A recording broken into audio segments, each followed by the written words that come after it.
Here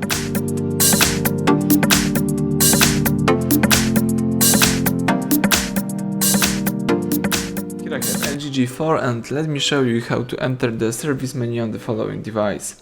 So at the very beginning, let's start by using your home screen. Let's tap apps icon, find and select the settings, tap general, and before you enter a secret code you need to check out one thing here. Let's open the about phone and let's check out the hardware info.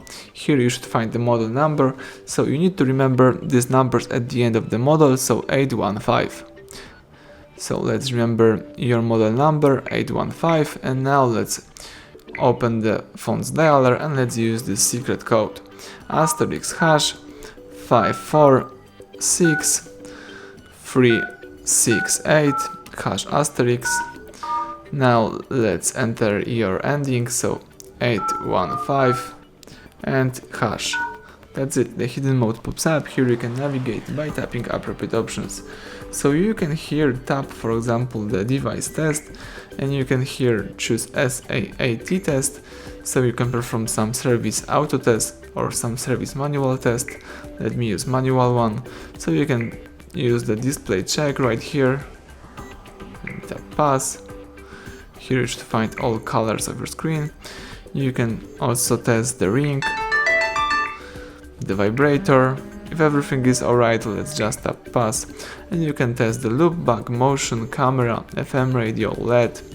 You can also go back and see the version of your test and some optional tests right here. Let's go back and let's now choose ELT test. Here you can also perform the automatic test or you can choose manual. Let me tap manual. Here you can also test the ringtone, the vibrator, camera, loopback. All you need to do is just choose and tap test start. That's it, let's go back. Now let's open service menu. Here you can check out the version info, firmware version, the kernel version and other stuff. You can also go back and here you can perform factory reset, you can test the battery, you can test LCD. So this is very useful menu. Let's go back. And you can also use field test to test the browser, LTE and other network settings. That's it. If you would like to quit the hidden mode, let's use back key a couple of times and now you can use your device in a normal way. So thank you for watching, please subscribe our channel, leave thumbs up under the video.